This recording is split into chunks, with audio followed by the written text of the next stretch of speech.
This is what you want. This is what you get. This is what you get. You have located GeekFest Rants, the entertainment podcast for genre geeks like you. Shall we play a game? Covering the world of vintage and current film and television since 2010. Game over, man. It's game over. Featuring in-depth conversations on sci-fi, horror, fantasy, comics, toys, and conventions. So say we all. So say we all. And now sit back, relax, and enjoy today's show. Some of you may have figured out we're not home yet. We're only halfway there. Mother's intercepted a transmission of unknown origin. We got us up to check it out. Human. Unknown. Alien life form.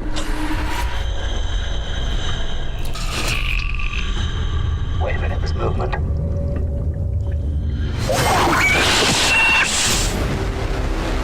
What happened to Kane? Something has attached itself to him. We have to get him to the infirmary right away. What the hell is that? Oh, we gotta get it off him. Got a wonderful defense mechanism. You don't dare kill it. There's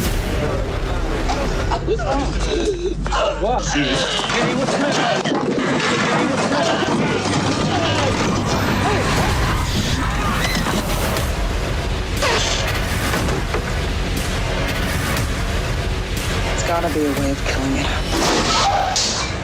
Sorry. You still don't understand what you're dealing with, do you? Perfect. Well goes.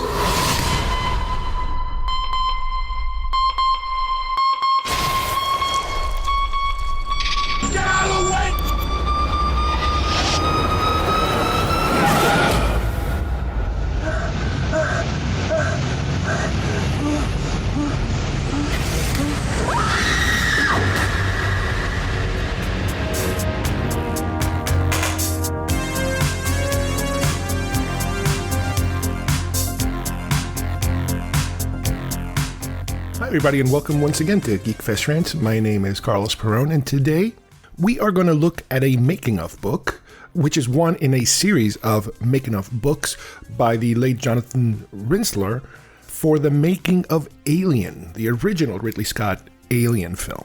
You guys heard me do these before. These are incredible books, a wealth of information.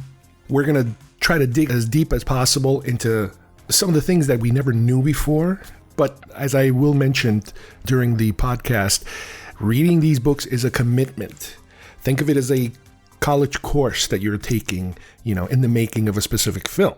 After that, we're going to jump to posters of the month with a very appropriately titled Alien poster, the classic Alien poster, the same poster that will be referred to from the film that we're going to be talking about.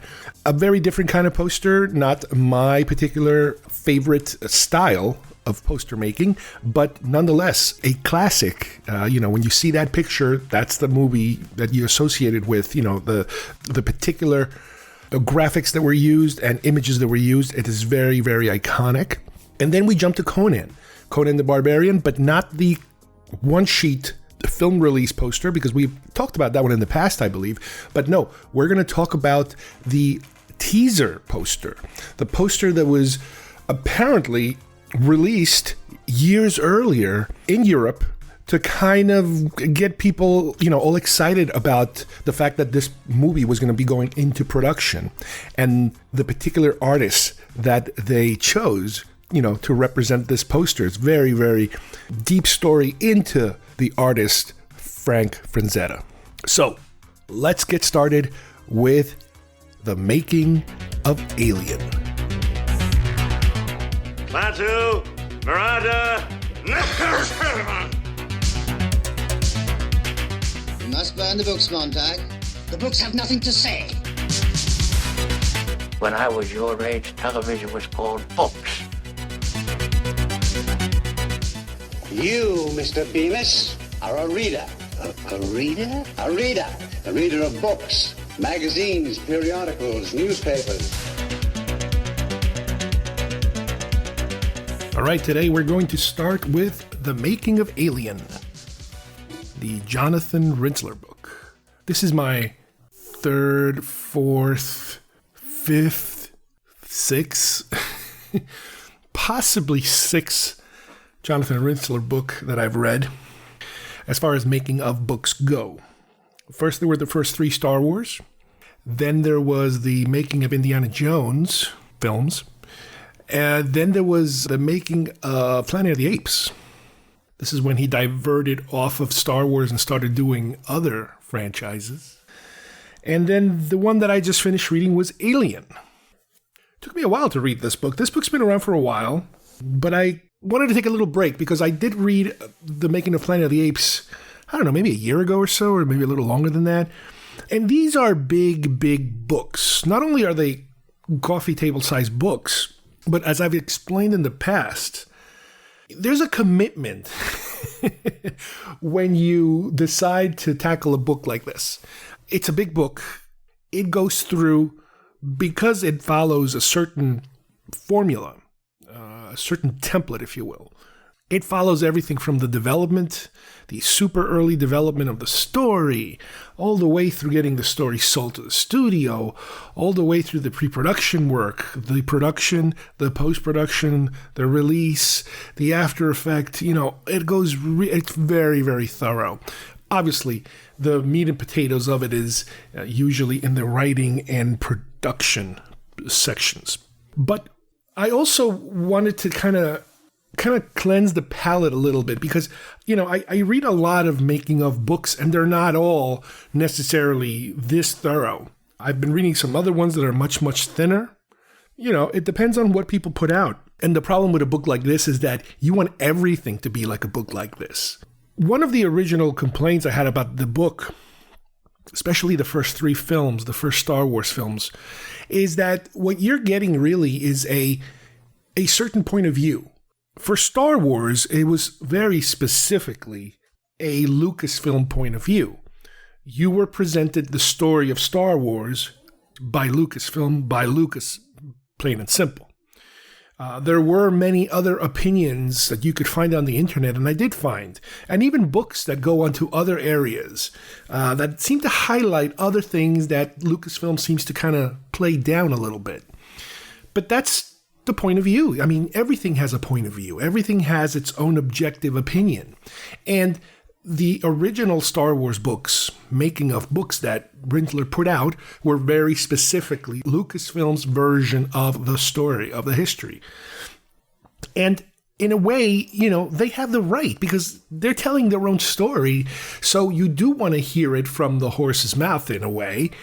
But there's going to be little tidbits that are going to be missed. So now when he transitions over to non-Star Wars properties, the question becomes, who's really, pulling the reins here? Is he being the determining factor in what gets told and what does not get told?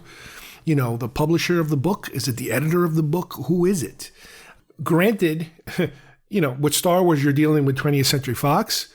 Alien was a 20th Century Fox film. But I don't know if they really had anything to do with the making of the book as far as deciding its content, whether to delete or to add something. So it's a little tough. It's a little tougher to tell, who's right and who's wrong. The book borrows extensively from other sources. It is full of first-hand interviews that Ritzler was able to do. But there are tons of other materials that information is coming from, specifically with people that are no longer around at the time when he was putting this book together. Now, as we all know, Jonathan Ritzler died last year, which, left a big gap in the world of these making of books, as far as I'm concerned, because it was very reassuring and it's very comforting also to know that there's another one coming. There's another book coming and that sort of thing. And I do own one more. I own The Making of Aliens, which he did after this one.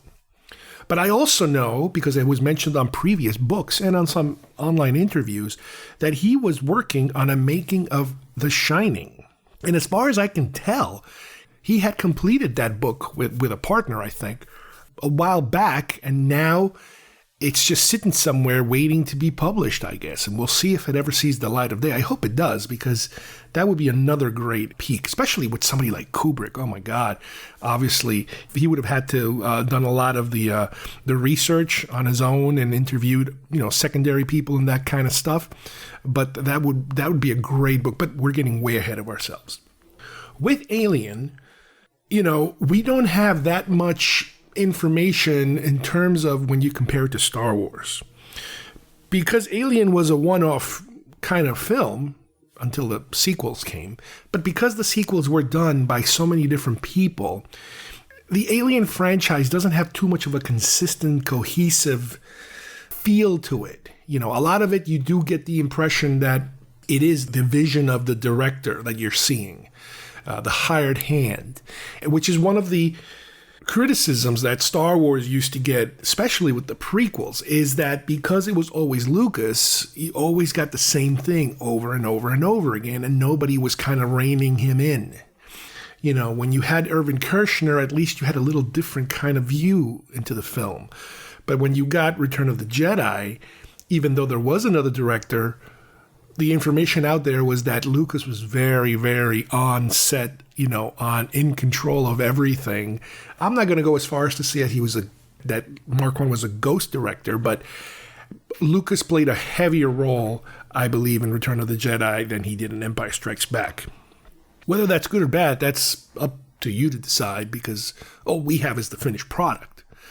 But with a film like Alien, not until so many years later, when Ridley Scott returns to the franchise and produces and directs Prometheus and Covenant, do we get him coming kind of back to this world? Now, while I was reading the book, at first at least, in the sections having to do with the writing of the story, I started to get confused, and I'm like, oh my God, I think I read this before. I'm like, am I rereading the same book again? Did I forget to kind of put it away in the already read bookcase as opposed to the to be read bookcase? And the reason I was a little confused is because a while back, I had purchased something called the Alien Vault, which was put out in 2011. And it was described here as, if you look at the front page of the book, and it's a book that comes inside a slipcase. And on the slipcase it says Alien Vault, the definitive story of the making of the film, by Ian Nathan. Yeah, this was a great little book. And I'm saying little book because this is a time where, and I don't know if they stopped making these anymore, but they used to make these vault books. And I think Star Wars might have been the first one, the Sansuite one, where it was this huge coffee table sized book that fit inside a slipcase. And then when you open the book, certain pages would have little envelopes and little slip things where you could slip out a poster or some additional stickers or little things like that. And this is what this book is. It's a book that goes through the making of the film. And in certain pages, you can pull out storyboards, posters, that kind of stuff. Except that the size of this book is no longer the coffee table size book. This book is more like a traditional book size. I don't know if you can call this even traditional. It's kind of squarish. I would say about 8 inches by 9 inches. So it's kind of like an in-between size. It's not exactly textbook size, if you think of school textbooks. And it's definitely not paperback. It's somewhere in the middle of that, which I have seen other books. I think there was a Battlestar Galactica book kind of like this too. It was a smaller size vault kind of book. But anyway, I started to remember that what I was remembering was basically this other book that I had read, 10 years ago or almost 12 years ago. This particular Rinzler book came out in 2019, but I haven't touched it since, I would say, the end of 2021. It took me about, 3 to 4 weeks to read this book. And like I said, these books are a commitment.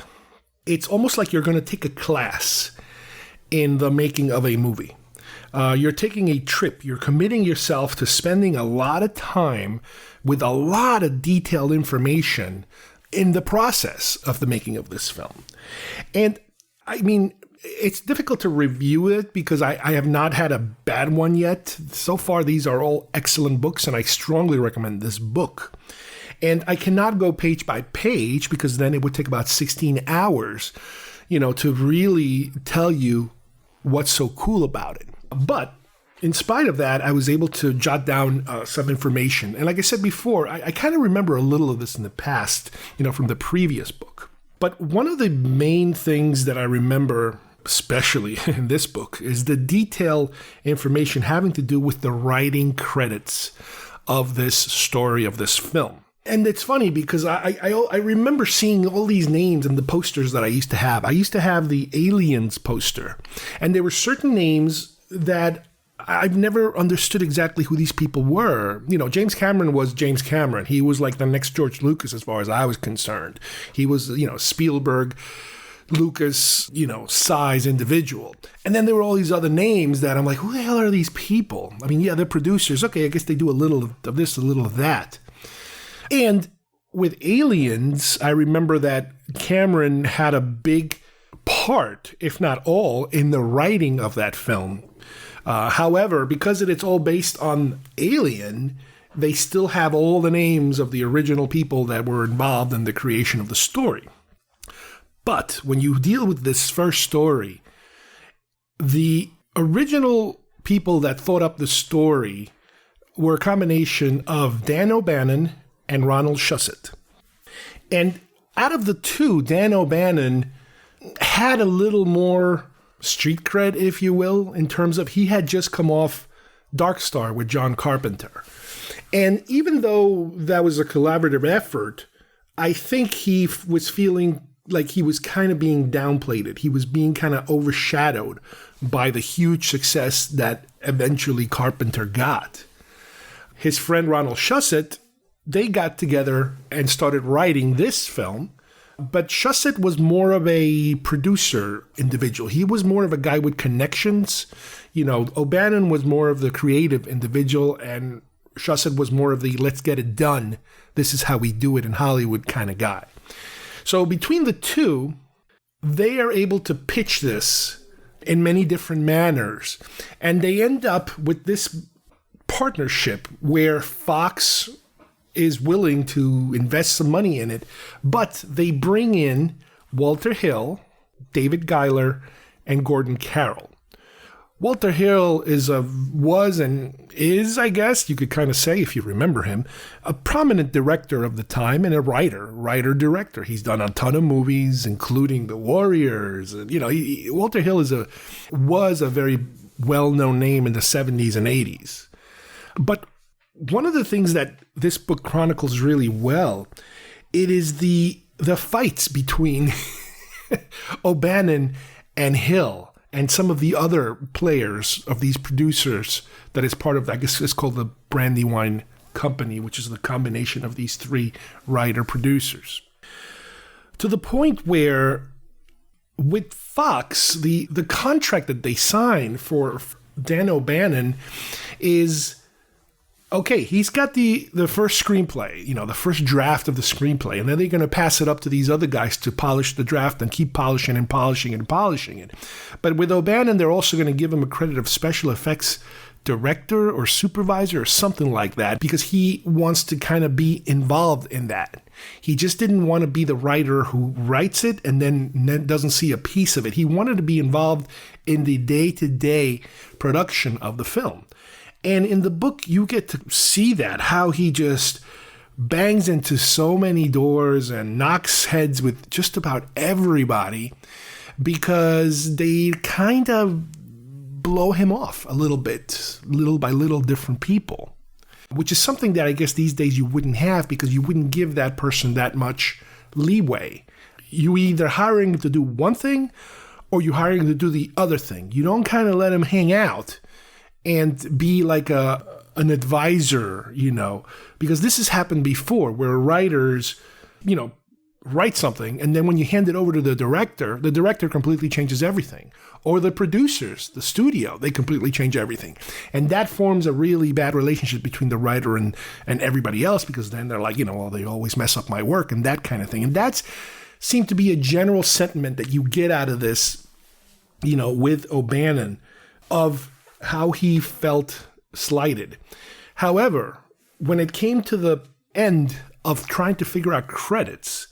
There were certain times in the production where he was being even removed from the screenwriting credit of the film, where he had to go and fight an arbitration to present his case that he should be the sole screenwriter. And at the end, he did get that credit. He got the screenwriting credit. The story went to O'Bannon and Chussett, but the writing credit for the script went to O'Bannon, which made the other three very upset, especially Walter Hill. In my opinion, it's a tough one because Walter Hill and his other two partners, they did chime in quite a bit and they did made a lot of alterations to the script. But there are certain formulas, there are certain things that they have to look at page by page, word by word. And if the decision was made that O'Bannon did most of it, then he did most of it. There it is. I'm sure Fox and Hill wanted to kind of downplay O'Bannon as much as possible, but I'm glad that he basically got his way at the end, because if that's what he did, that's what he did. If those are the rules of the time, the amount of work that that person does, then that's what he got. I don't know if those rules still exist, but I'm happy with it as far as I'm concerned. And some of these names will show up time and time again on future sequels to this film. So it's not like anybody got completely shut out of anything, more or less. In the script, one unusual early development, and there are storyboards for this, is that when everybody wakes up from their hypersleep chambers, everybody's supposed to be nude. And they were concerned that if you have full nudity, frontal nudity, especially male nudity, you would get slapped with an X rating. So little by little, they had to kind of cut things back to the point where they gave everybody like a bottom, like an underwear kind of thing to wear. But the women, if you look very carefully, instead of giving them a shirt to wear, and I'm talking about the opening sequence, not the end sequence. In the opening sequence, they put a piece of tape across their chest just to hide the nipple area. In the opening sequence, it's mainly men that you see. But over to the right, if you look at, I think it's Veronica Cartwright, you could see that she does have this white stripe going across her chest. And and it's something I never noticed before, because they kind of hit her in the back. You don't see Sigourney Weaver because you're only seeing through the front, and you got like 3 or 4 men up front. And then in the back, you got Cartwright, and Weaver is completely blocked out, in the back.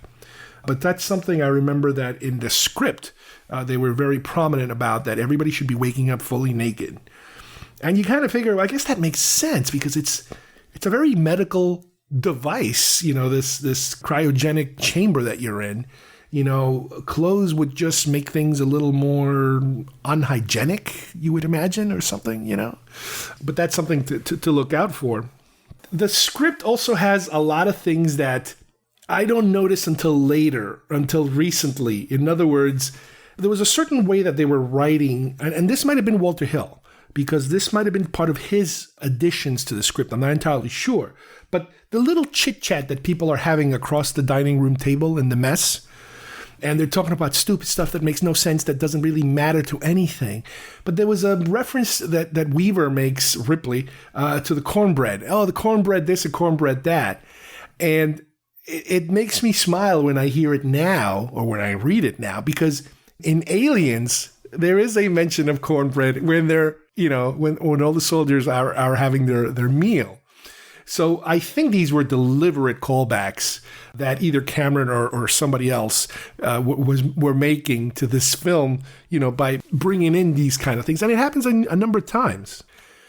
One of the things that we will see that I've noticed a long time ago, and you kind of see it here in the book, because they talk about the production of all of these graphics that they had to make. Let's remember, this is the late 70s. We don't have flat screen technology yet. We barely have computer technology in terms of modern computer technology, but even then, they still didn't have any kind of not only flat screen television monitors, but computer monitors. So everything is being done by small television sets. And the television sets, because they're supposed to be computers, they're supposed to be being fed computer data. But obviously you don't have that technology yet. CGI computer, animation, that sort of thing doesn't exist yet in the manner that you would be able to do it today. So what they would do is they would come up with something, whether it's animation or something or whatever, television, anything. And then they would film it, and then they would play it back via a recorder, a 3/4-inch recorder or a Betamax or something. One of the things I noticed, again, a long time ago, is that there are certain computer display sequences that I see again that Scott used for Blade Runner. Now, you could say, yeah, because, he was just repurposing, background information, to be able to use for another film. True. However, later, way later, 20 years later, 30 years later, I don't know, when he started dabbling in some of the director cuts and final cuts and all these different cuts, in some of that background material, the Tyrell Company showing up in a later version of Alien, that he has been able to kind of tie those two universes together unofficially, if you will, without making a big stink about it. But back then, I believe that was not the intent. I think back then the intent was he was just trying to save money and repurpose some of these graphics to be used. And again, the one that I keep thinking about is one that has a red thing that says Purge. In Alien, it shows up inside one of the spinners in Blade Runner, I believe. There was a scene in the movie which was improvised by E.M. Holmes, who plays Ash, where he's about to meet a couple of people, and right before he gets to them, he starts to kind of run in place, it's almost like he's warming himself up, which is weird. It makes him look weird, but there are also scenes where they're trying to make him more human. Remember, with Ash, they're purposely hiding the fact that he's a robot until the end. And they're throwing these unusual moments which could be considered hints that something's wrong with this guy. Oh no, he's just trying to warm himself up. But no, there's something wrong with him. And that is one of the things that the actor thought on his own to do, of something unusual that Ash is going to do to kind of reset himself, to kind of give himself a jolt. But as a human, you could say, yeah, it's just to warm up. You're just kind of giving yourself a fast, adrenaline rush almost. But no. On the other hand, there are scenes where they're purposely showing you him doing very human things, so that I think it's supposed to throw you off the scent. It's the reverse red herring, if you will. And by that I mean he's holding a cup and he's drinking. He makes sure he takes the time because he wants to take a sip out of his drink. Now, granted, what he's drinking to me looks like milk because it's white, which again, it's kind of like, oh wow, he's drinking milk because he's all full of this white fluid inside of him. But it's these little tiny little things that are so interesting. Scott talks about how the sunrise in LV-426, well, right now in this particular case, we don't even have a name for it. But the sunrise, he said that he just did it by having a light aimed at the camera, off in the background. Instead of having to create some kind of an optical effect or some kind of special effect, the landscape was dusty and smoky enough that a light placed really far away, aimed at the camera, would be enough to create the look of the sun, going through a very harsh environment. And it works perfectly because what I did is I watched the movie after I finished reading the book. I watched the movie again and I started picking out all these little things that I was, reading in the book. Oh, that's that thing they took. Oh, and they talked about that, that kind of thing. And another thing that I noticed when I was watching the film, knowing how they did the effect for real, there are scenes when they are looking at things and they might be fast forwarding or reversing images on purpose because they're watching like a video feed or a video recording, let's say. Got it. That makes sense. And again, because of the technology back then, when you freeze an image with videotape, you end up with this bar. You get this bar. You don't get the clean pauses that you do nowadays on a computer screen with nonlinear images. A nonlinear image is practically a perfect still.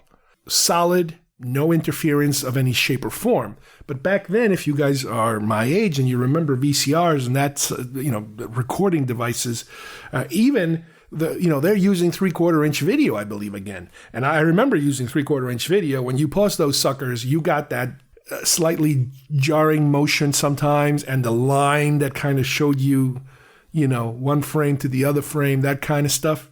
There are scenes in the movie, or there was at least a scene where you see that. Fine, that makes perfect sense. But I did notice that there was another scene in the movie where I think Ash is watching something, or he's walking in the lab, and there's an image on the wall that is frozen, but frozen by it being slightly jarring and with the bar going through it, which to me looked like it was just a mistake, because it looked as if somebody forgot to hit play on these fake computer graphics. In this particular monitor, somebody just forgot to hit the play button when they said action. I don't know if that's true or not. I'm not sure. One change in the script, my God, there were so many changes in the script, but one major change in the script had to do with the death of Brett. In the movie, Brett is killed by himself. And it is implied that Parker and Lambert found the remains, I guess, or the scene where he was killed. And I don't even know if he was necessarily there on the ground when they found him. They don't even hint of that. The thing is that when they shot that scene, apparently Parker and Lambert witness the attack. They're not with him the entire time, but I guess at some point they catch up to him as he's being attacked, and there's nothing they can do, or they get there too late and the creature disappears. Because when we do return to that scene of them talking to Ripley about it, they're very specific that he's talking about the size of how big it was and that it grabbed them up or something like that. And it's like, but wait a minute, that almost implies that he saw him, and that is because he did. So that is something that was in a way removed in the editing, but kept slightly referencing to it, in a way that you're like, wait a minute, did that really, did they see it or did not see it? Or are they just stipulating, and I think that's how it comes off. It comes off as if they're stipulating, but in reality, the footage that they're using is from them having seen him, a few minutes before. The book also talks at a certain point about how when they were doing all those scenes of Dallas running through the air ducts, how they didn't account for lighting, because those air ducts are so tiny that they really couldn't rig up any normal lights. And I think they just couldn't put a light on the camera because there was just too much stuff. So instead, Ridley Scott decided that he was going to light Tom Skerritt by two things: a flashlight that Tom Skerritt's holding, every now and then hitting his face, and the flamethrower on its, standby mode with just a flame on the side. And when you look at the scene, you're like, wow, that actually works really well, that they can get so much light out of just those two units. And I guess if you put a light on the camera, it's going to look like you're just pointing a spotlight at the individual in front of you from really close by, almost like a TV interview looking thing.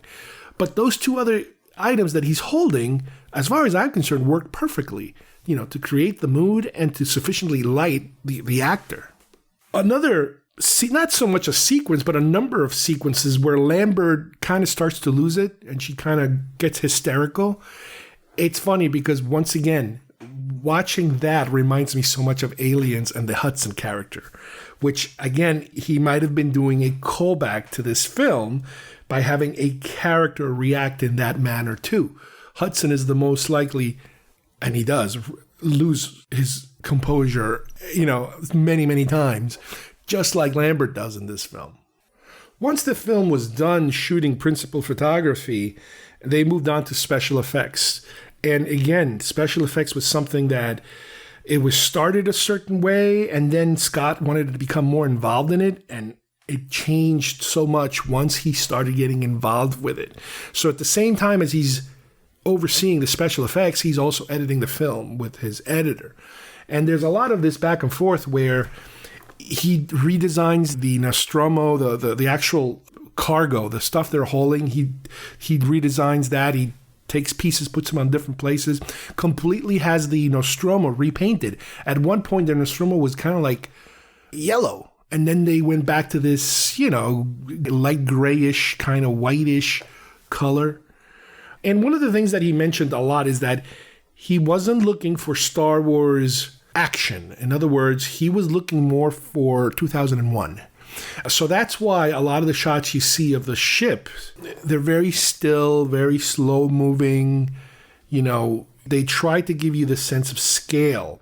And they weren't going to go all Kubrick with the no sound thing. Again, in space, no one can hear you scream, except if you're making a movie and you need sounds. So in space, that was one of the things I remember. I think he mentioned that he wasn't crazy about, but he knew he had to have it, and that is he needed to put some sound in there. You get the picture that because this was his second film and his first American film by a big American studio, he was compromising quite a bit. He got to the point where they practically had to tear him away from the set. He pushed as hard as he possibly pushed to get the shots he wanted and all that stuff.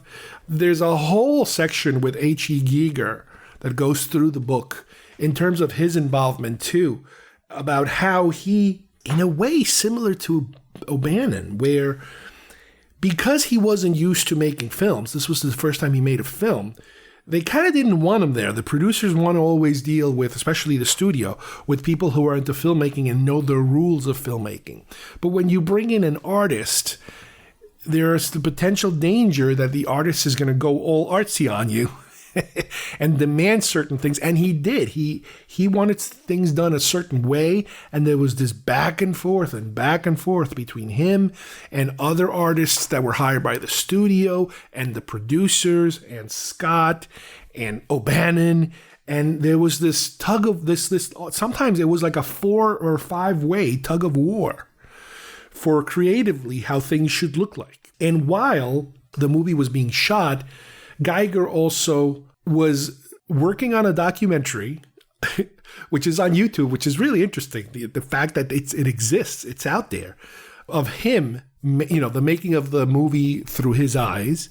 And at the same time, he was also working on a book where he could put all the art that he made for the movie in book form. And I have that book. It's a very good book because his art is, wow, it is just crazy out there. And it is one of the things that really helped to sell this story and to, kind of move it from a B-level movie in which how it was being treated at first to kind of an A-level tentpole kind of movie for the studio. What was being promised was a lot higher than what originally was envisioned. And I believe they succeeded as far as I'm concerned. The movie didn't become Star Wars level financial or popular, but it really exceeded the expectations that Fox had, and it made a chunk of money for most of those people. Not all of the creatives were happy with the end result, and it then spawned a franchise, which to this day it continues to go. I mean, we have now a television show apparently that's in the works having to do with this, that Scott apparently is involved with. So it's just fantastic. Another thing about the book, this is what's going to springboard us into the second part of the show today, and that is the poster making. The book gives us many samples of the posters, the conceptual posters and all that stuff that was used, the international posters. But one thing I noticed with a lot of these books, and it's not just this book, I've seen it happening on other books, is that they just don't have enough information about it. So they kind of delegate the poster information to the sidebars of the pages. So for example, you'll see pictures of posters, but the majority of the text that's being written, the body of the page, they're talking about something else. They're talking about the distribution of the film, the money it's making in different theaters and this and that.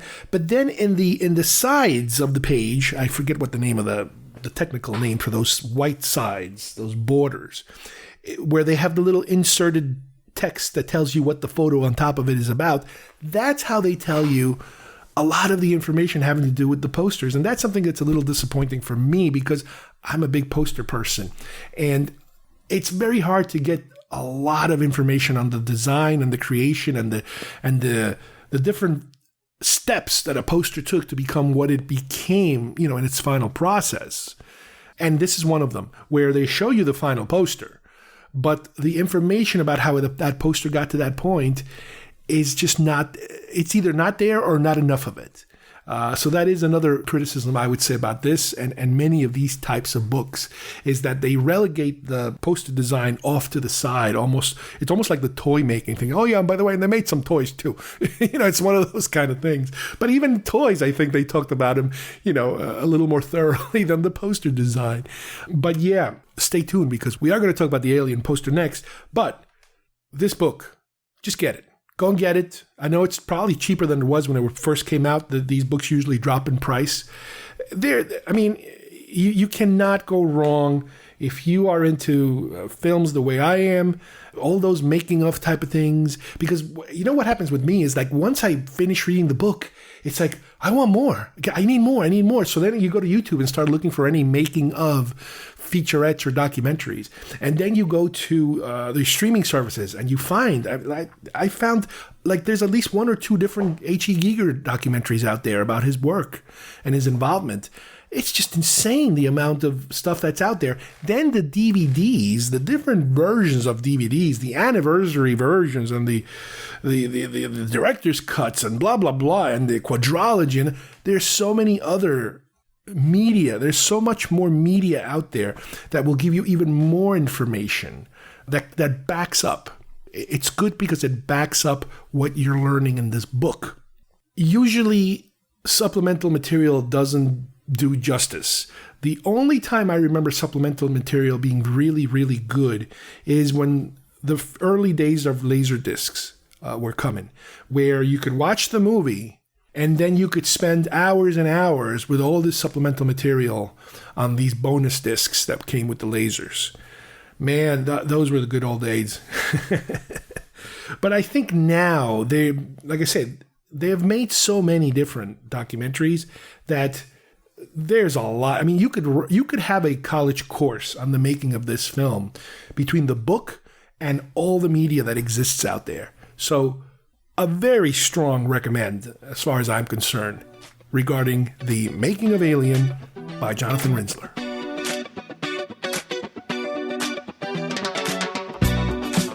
You can collect them all.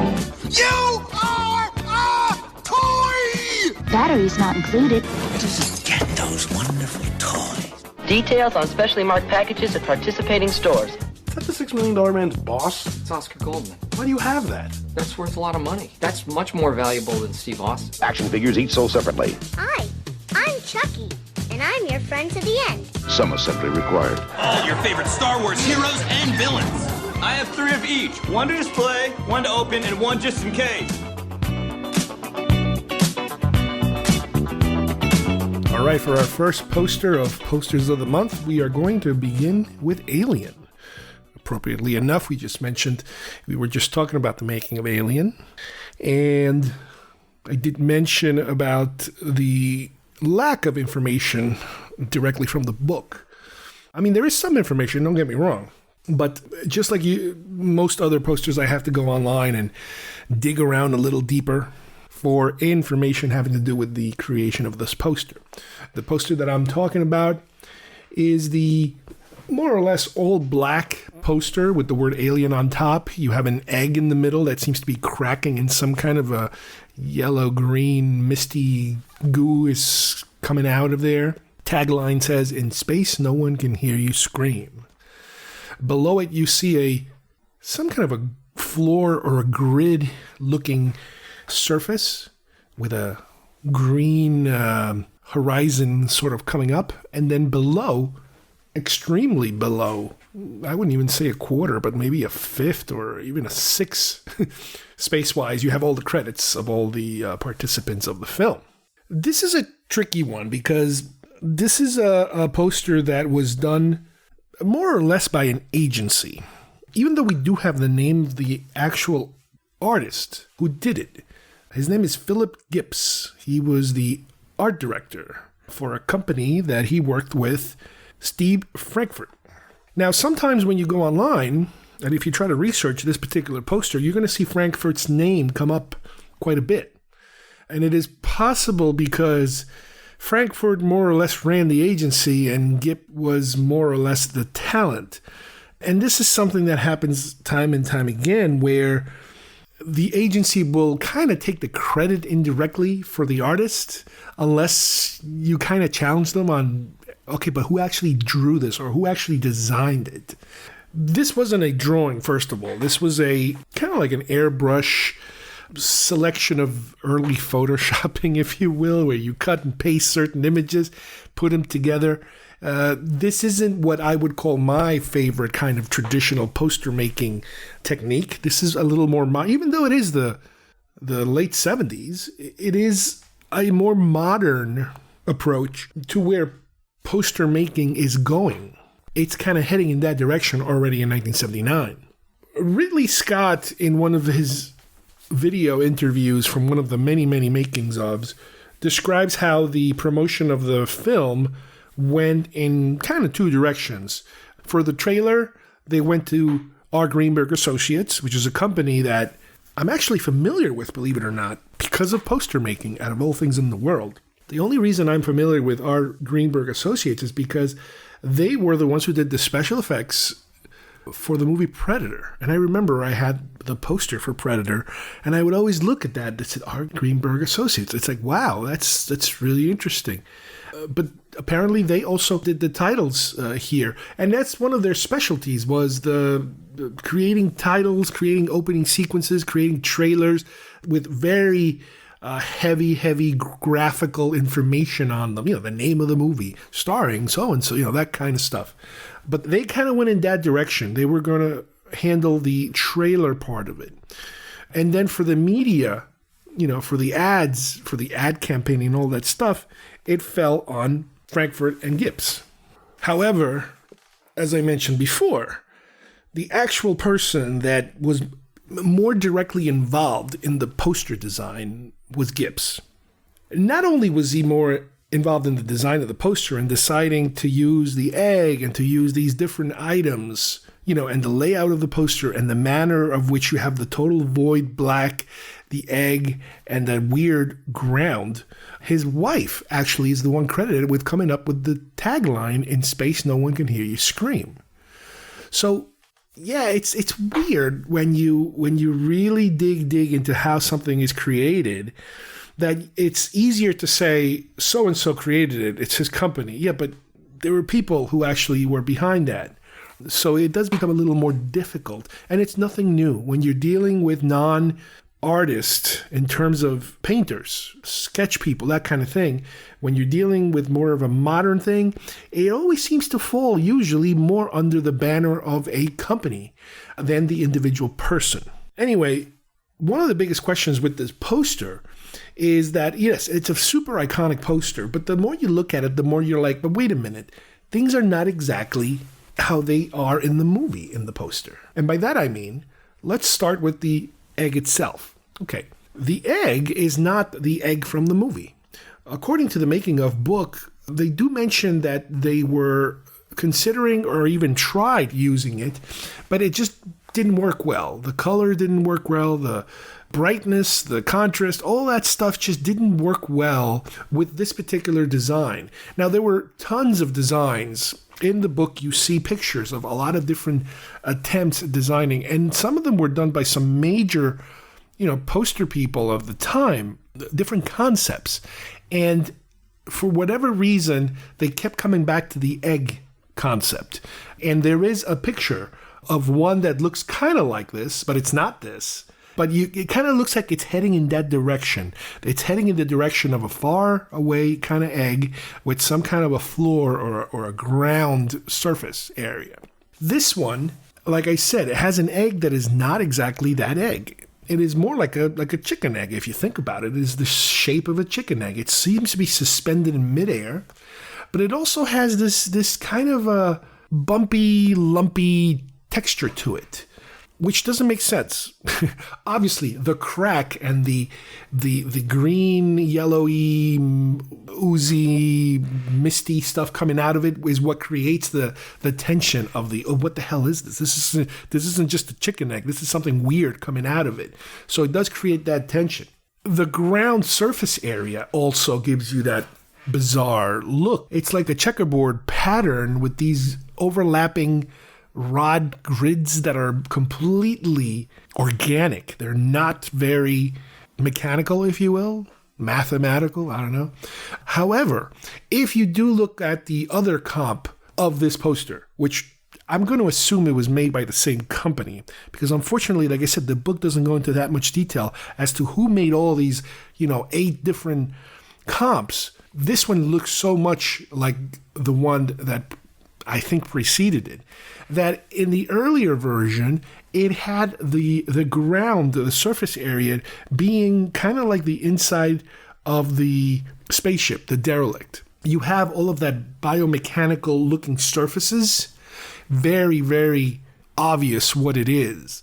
Here, it looks like they wanted to keep the pattern or the shape, but they didn't want to specifically show you what you saw in the movie. Now, there's multiple reasons for this. Sometimes it's because you don't have the information, so you don't have the reference material, but I don't think that's true. I think the reference material was already out there. I think in this particular case is because they didn't want to spoil the things in the movie. All of this art that they were creating, all of this Giger stuff, the egg, the surfaces, the alien, obviously, is stuff that I think they wanted to keep as a surprise. The other thing is this. This particular egg that you see in this poster goes very much hand in hand with the egg that they use in the trailer. Now, in the trailer, and I'm talking about the teaser trailer. The teaser trailer there's no words. It's just sound effects and some music and a very suspenseful, anxiety-ridden images, which you do have a very intense images of the film, but you also have what appears to be this landscape that you're kind of hovering over, and it's very like cracked, dry, very spacey, like you're in some kind of planet. Very, very, I would say even moon-like. And then you see an egg, but you don't know it's an egg at first. At first, because of you're so close up on it, and you're at the curve of the egg itself, it almost looks like you're hovering over the moon. If it's some kind of space shot of the moon, because the lumps on the egg and the little craters looks just like the surface of the moon. But as you start to pull out, you start to get the shape of the egg, and then the egg on the surface of the planet, and then the crack on the egg and stuff coming out of it. Again, even in the trailer, they're not giving you the actual shots, at least with this footage that was shot for the trailer.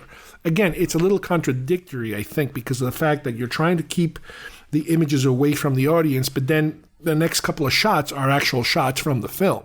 So it could have been part of the publicity, the manner in which the publicity worked back then, which was that first you tease people with this poster. And, people are like, well, what the hell does that mean? There's something about an egg and something about hatching out of an egg, something scary coming from an egg. Okay, we kind of get that. And then you get the teaser trailer, where you do see a live version of this poster with the egg, the planet unveils to be the egg cracks on the surface of the planet, and they pepper it with actual shots of the film, so you got your secondary stage of the promotion of the film. So I think that's kind of where we were going with this poster. That is why they didn't use the actual images. I think it was done deliberately because they wanted to unveil the stages of the surprise of the film by not giving it away in the poster. Now, this is the poster. This is one of those things what we talked about in the past, that in future movies, they can kind of get away from it. They can kind of show you more, theoretically, because the cat's out of the bag.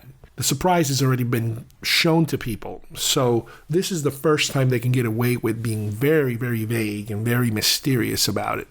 My copy of this poster is a reproduction. I never owned this when I first saw the film. And as I mentioned a long time ago, I think I only saw this film on video the first time, because I had seen a clip of this film in a documentary on HBO in the early 80s called Terror in the Isles, which they talk about horror films. And this was one of the clips of that movie, obviously the chestbuster scene.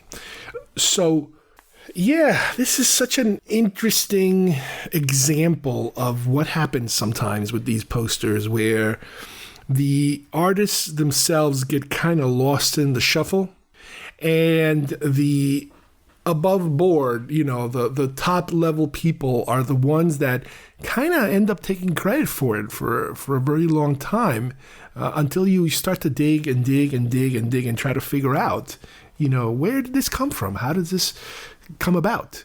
There was some mention of them taking, the shape of an egg and using clay to kind of build the little bumps.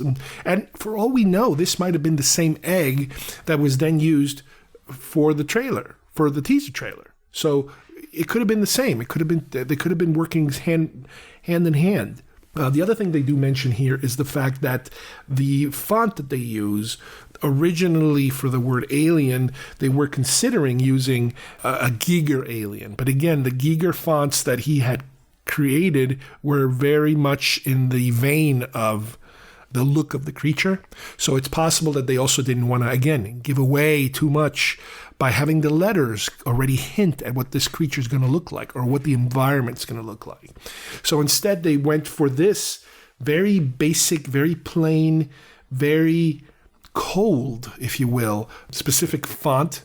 And what Scott theorized, and he said, okay, I like this font. Let's use this font not only for this promotional material, but I want to use this font in the opening of the film. The opening of the film, the way that the font is revealed, which is also done in the teaser trailer, is that you see the letters one section at a time unveiling themselves a little bit until you have the full title.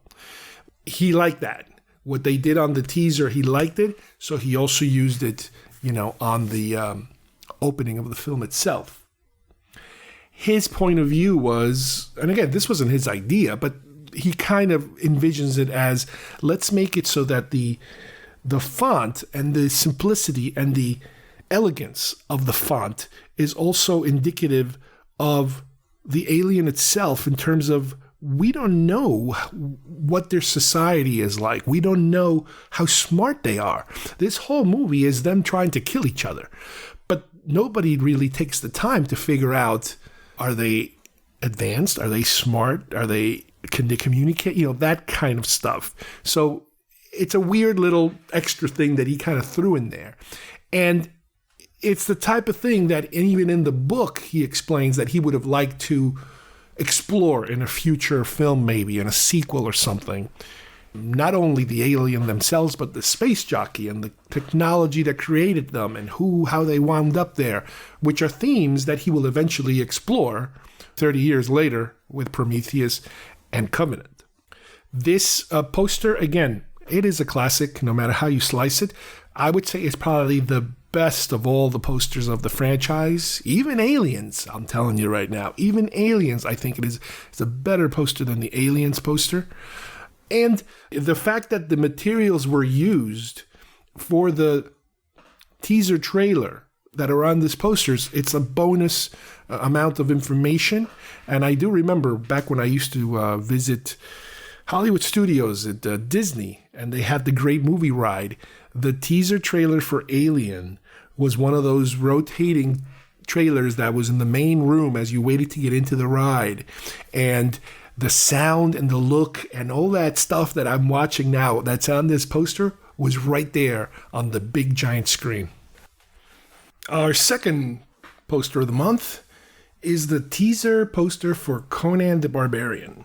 This is a poster that is somewhat rare, if you will, because it was distributed primarily overseas. I believe it premiered at the Cannes Film Festival. Dino De Laurentiis was promoting the beginning of the production, I think, of Conan. And at the time, he had formed an agreement, I guess, or talked Frank Franzetta into letting him use one of his original Conan paintings in order to promote the film. Now, he was trying to get him to do more, I believe, not only for the film itself, but possibly even the actual poster. But Frank Franzetta was a little bit of a difficult person to deal with when it came to creating posters. This particular image that I'm looking at right now, it's a portrait of Conan by Franzetta from the 60s, from 1965, I believe, that was actually used for the cover of a Conan book called Conan the Adventurer by Robert E. Howard. It is said that, I've heard a few interviews, that once Franzetta got involved in the Conan novels, when he started creating all this art for Conan, is when the Conan novels started really, really taking off. This particular novel came out in 1966, but I believe he had finished the art by 65 already. And you have here basically Conan with a sword pointing down towards a pile of what could be the aftermath of some battle. You see skulls, you see what could be dead individuals, swords and axes, but you also see a very scantily clad woman kind of hanging on to one of his legs. Now, this is very typical Franzetta. To do Franzetta justice, you have to do an entire show on just Franzetta. Franzetta was a comic book artist through the 40s and 50s. Later in the 60s, he started doing movie posters. A lot of them comedies, believe it or not. He did a number of official movie posters, including Clint Eastwood's The Gauntlet and a French fantasy film, animated film called Fire and Ice. He was like a co-producer on that one, where they tried to kind of use a lot of his imagery in the film itself. There have been a number of very famous people who tried to get him to do work for him with their films, and it did not work out. Stallone, actually, after his popularity with Rocky, he tried to hire Franzetta to do Paradise Alley. And according to an interview I read, Franzetta really didn't want to do it. So he quoted him some ridiculously outrageous price, and Stallone said, yeah, let's do it. But luckily for Franzetta, he later changed his mind, or the studio changed their mind, so he didn't have to do it. Even George Lucas tried to hire Franzetta around the time of Star Wars or prepping for Empire or something like that, and he wouldn't do it. Because one of the major sticking points for Franzetta's work is the ownership of the property. So, for example, if he does a painting, he wants to not only keep the original, but he also wants the copyrights to that painting to be able to sell it. And that is something that a lot of Hollywood people will not go along with. Just like Lucas. Lucas was all about owning all of the material. This way he can use it later on and merchandise it and whatever. Well, this is one of the big sticking points when it came to Franzetta. And one of the reasons why he was, I guess, at some point considered difficult to work with is the fact that he would insist on owning his material, which is very rare that you have enough clout, enough pull to be able to demand and get that. Ironically enough, having to do with Lucas, if you guys think of the final poster that was used when Star Wars came out, the Tom Jung poster, and I think I've reviewed it before. We talked about before the specific art and the specific look of Luke and Leia and how muscular Luke is and how slightly over-sexualized Leia looks. And even in some of the comp work that led to that poster. I think you might also see a little bit of that in the Hildebrand poster. But when you really take a close look, it's kind of easy to see that there is a Franzetta influence in the way that these characters are posed, the way these characters physically look. And I don't know if that is a Franzetta to Young influence or if Lucas played a part in saying, hey, listen, can you make these look a little Franzetta? Can you Franzetta these? Can you Conan these characters a little bit? Even though they look nothing like that in the film, nevertheless, they ended up using that kind of imagery a little bit. They didn't go overboard, but enough for, fanboys like myself, you take the magnifying glass and you're like, wait a minute, what the hell is this? Luke was never ripped. Leia was never showing so much skin. But yeah, it's that influence. And it wouldn't surprise me, the fact that possibly Lucas tried to get Franzetta, maybe for the first film or the second film. I know he was definitely there. We've seen pictures of him pitching him. And you never know. He might have, said, all right, well, if I can't have him, then I'm going to have to find somebody who can kind of mimic his style a little bit, because that's what I want. He actually did, believe it or not, a Mad Magazine cover that featured Ringo Starr. And after he did that, that's what kind of had him springboard into movie posters. Again, a completely different style, a very comical style, which led to all these like screwball comedies that he did posters for. He also did some album covers, specifically heavy rock, heavy metal kind of stuff. And book covers, obviously. When he was doing comic book work, a lot of Conan, a lot of Tarzan, Flash Gordon, you name it. He hit just about all of the big ones. But Conan was his main one, I think, because he brought up this style, which is a fantasy sci-fi kind of style. Very super crazy muscular guys, super sexy, barely dressed women, which is kind of like that aesthetic of Conan, if you think about it. He did tons and tons of this. So apparently, like I said before, he tried to work with De Laurentiis, but I guess I'm going to assume what usually ends up not working out is the ownership, being able to own the property after you're done with it. So in this particular case, he obviously kept it. He kept the ownership of all this art, but he made some kind of deal to be able to use just this one picture to promote what it was going to look like. And it's super interesting to try to figure out what would Conan the Barbarian be like if we had him participate in it, because a lot of the sketch work that was done for the movie by other artists would have most likely been replaced by Franzetta. And the movie poster itself would have been a Franzetta poster. Don't get me wrong, I absolutely love the final poster that was used. And a lot of the people involved in making Conan, especially John Milius himself, talks about how influential the Franzetta paintings are when he was putting the movie together.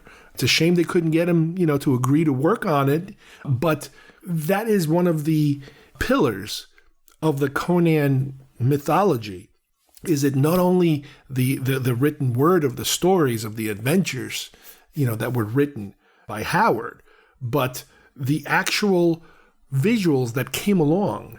You can kind of say that in a way this was also the beginning of the Dungeons and Dragons look, that whole fantasy sword and sorcery motif that we kind of grew up with. A lot of it, if it wasn't directly influenced by Franzetta's drawings, it was the people that were drawing it were being influenced by Franzetta. Again, he kind of stood completely aside and turned down a lot of work because of the aspects of the money. There's a documentary called Frank Franzetta, Painting with Fire, that I have not been able to get yet. It's kind of difficult to get my hands on this thing. It used to be streamable at one point, but then, it goes away and comes back here or there. So I'm still trying to chase it down.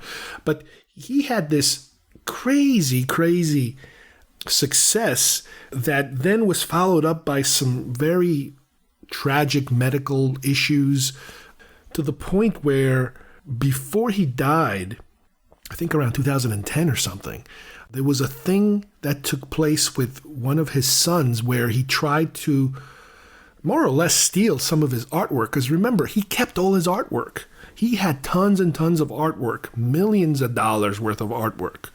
And the family got into a fight, basically, between all the heirs, all the sons and daughters, because this one son tried to steal stuff. And when it was all said and done, apparently they settled. They had some kind of settlement where they kind of divvied up everything.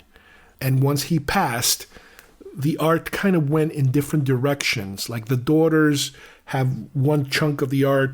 Some of the sons have another chunk of the art. His wife, unfortunately, passed away right before he did. about a year before he passed away. So it is kind of tragic the way that things kind of ended with, the infighting over the rights to who gets the art and who gets to profit from the art. To this day, different camps, I believe, still hold the rights. So anytime you see any Franzetta material out there, it's going to all these different children or grandkids, who still, are the license holders. But my God, this guy was so prolific. And he played such a small role in the making of this poster. This poster, like I said, was used to promote that this movie was being made. It had the coming soon thing. And there's different versions of it. The specific one that I have is obviously a reproduction. And it is copyright 1980. So this means that 2 years before Conan came out, De Laurentiis was already hyping and promoting and already had made this deal to be able to use this image just to start promoting the film. I don't honestly know if this ever made it all the way to the States, if there were a lot of these posters plastered here, or it was mainly an international campaign, because like I said, I know that this particular one was presented at the Cannes Film Festival in 1980. This was also, I guess, the beginning in some shape or form of Charles Lippincot's involvement in the promotion. Because if you guys remember, Charlie Lippincott, and it's funny, we were just talking about Alien, he was also involved with the Alien promotion. So in a strange way, today we ended up talking about two more properties that Lippincott was somewhat involved in. Granted, they're not, these are R-rated properties, so it's very difficult to market, as far as toys and that sort of thing goes. But these are two properties that he did play a considerable role in promoting. And like I said, I still absolutely love what they ended up with, that iconic poster. We talked about that one before. But it's almost like an alternative universe where Franzetta could have been involved even more, but wasn't. But at least we got the teaser poster out of it, which wasn't original, it wasn't originally designed for the film, but at least he allowed him to use his imagery, for especially this particular picture, which is the one that is credited with opening up the floodgates of the popularity of Conan as a book, because of all this tidal wave of art that started coming out of Franzetta to promote all these Conan novels that were coming out, and the genius of him of being able to retain the imagery and the original artwork, copyrighted to himself.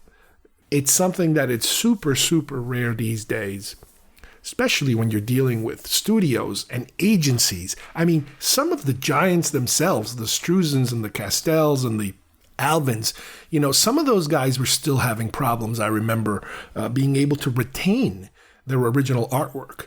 Lucas, I know for a fact, because we've done so many examples of Lucas posters where anything you do for Lucas goes to Lucas. Lucasfilm retains everything. I mean, now it's Disney, I guess, but that is one of the reasons why they weren't able to, to come up with a deal. Lucas told Franzetta that there were certain paintings he made that were part of the inspiration for Star Wars. But when it comes down to the nitty-gritty of business, those two guys were more alike in terms of each of them wanted to have the rights to the property once the property was completed, and that's what kept them from working together. Ironically, he then turned around and did work for Battlestar Galactica, which I'm going to assume he kept the rights to that. And I do remember seeing some of that artwork, which was, again, very unlike what ended up being on television. Again, super buff guys, half-naked women, that kind of stuff that it doesn't really fit. But when you look at that art, you're like, whoa, something's very different here. Plus the fact that Lucas ended up suing Battlestar Galactica. It's such a weird series of events, circling around certain people. Even McQuarrie ended up doing work for Battlestar Galactica. That's how crazy these things are. But in the process, we get this great poster that is based on one of the most classic paintings that Franzetta has done. All right, I hope you guys enjoyed today's show. We started out with The Making of Alien by Jonathan Rinzler, one of my favorite making-of authors. I can't wait to eventually tackle Aliens, and hopefully, sometime in the future, we will see that The Shining book that I believe he had already finished before he passed. And if you also think about it, there might be a Force Awakens book somewhere out there. I know the book was announced. I don't know how far he actually got on producing that book, but who knows? At least I know I have one more definite book on my shelf now that I can hit, which, again, Aliens, that's my baby. I love that film. That film was... Wow, that film was definitely a marker, for the 80s for me. The next progression. Once I was done with Star Wars, that's what I moved on next. I moved on to Cameron. And Aliens was probably, where he hit the best as far as I'm concerned. After The Making of Alien, we looked at the poster for Alien. I hope you guys learned a couple of new interesting facts about it. I appreciate the poster more. I understand the poster more. There were all those things where, when I would look at that poster and say, how come the egg looks different? How come the bottom looks different? How come this looks different? I've never had enough time to really think about or research the possibilities of why those decisions were made and who were the people who were making those decisions. And hopefully we've achieved some of that today. Then we moved back to Conan. Conan is one of these underappreciated films as far as I'm concerned. We've talked about Conan in the past, that's true. But the art of Conan, I so wish someday somebody would put out a book, a big, coffee table size book, talking about the art, not only that inspired Conan, but the art that was used to make the film, and obviously the posters and all that stuff, because it is one of these films that, because there's just not that much interest in it, most likely it will never see the light of day. And it's up to us to kind of dig around and look at some of making of documentaries and go through some old magazines where people actually submitted, allowed them to use film art for the making of, to kind of cobble together some kind of a source to be able to identify all that art. But I mean, a film like Conan, to me, oh my God, that would have been a perfect Rinzler book, because of the all the different interviews you could have done and all the different art that probably exists. It's wonderful. But at least this particular poster is one that I was not too familiar with. For me, the reason I kind of landed on this poster was really through a Lippincott post a very long time ago, where he did talk about the fact that, he worked on Conan and the promotions and the marketing of Conan, but it was one of his smaller kind of films in terms of there being not too much merchandise or material that he could post on his Facebook page, because it just wasn't. I mean, again, Star Wars is a monster. For him, Judge Dredd was a monster because he was a producer involved, so he had so much material. But Conan was one of the smaller ones, and I do remember him putting up a post where it was just like the word Conan used in a font that I was not very familiar with. I don't think it was used in the film, but it was kind of for the production. And then that font kind of sent me out to a different area where it was like, wait a minute, that font looks familiar to these other posters. What are these posters? It's like, well, these posters look nothing like Schwarzenegger. It looks nothing like him, but it does say Dino De Laurentiis on it. So wait a minute, what's going on here? And then, I started to find out that, they actually did hire Franzetta to put out the teaser poster, the preview poster.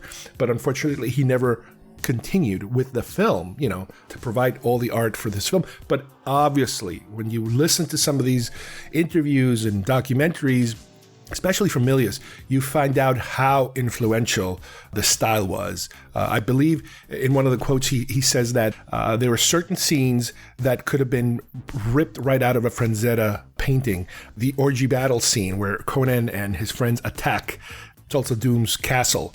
That whole sequence, the way that everybody is staged, the bad guys, the women, the Conan and his friends and everybody, that whole sequence, he's absolutely right. It's right out of a painting.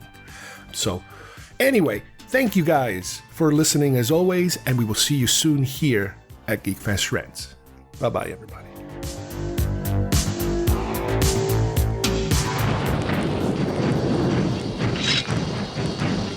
Warrior,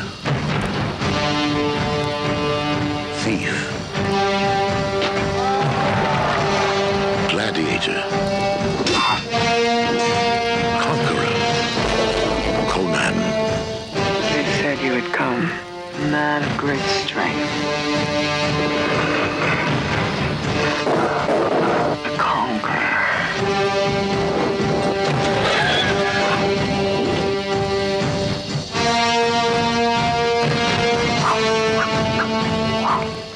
Let us take the world by the throat and make it give us what we desire.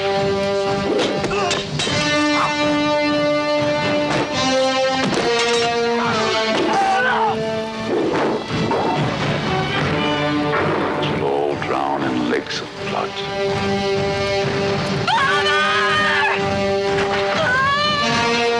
He's evil, a sorcerer who can summon demons.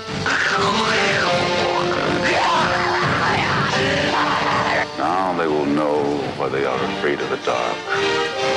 Now they will learn why they fear the night.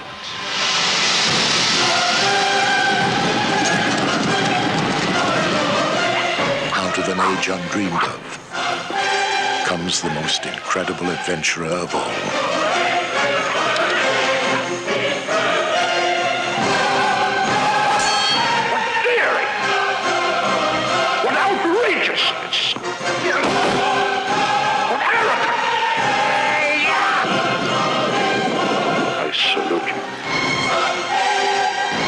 Conan the Barbarian.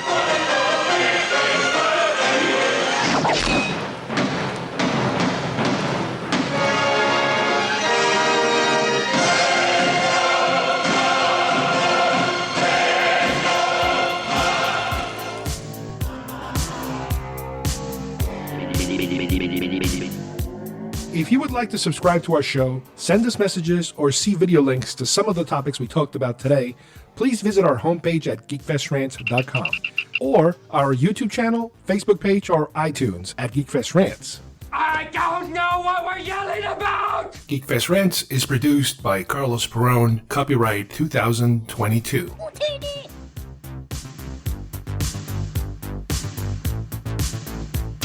This broadcast is part of the IC Robots Radio Network. Visit icrobots.com for this and many other nerd/nostalgia related podcasts. You won't be sorry for long.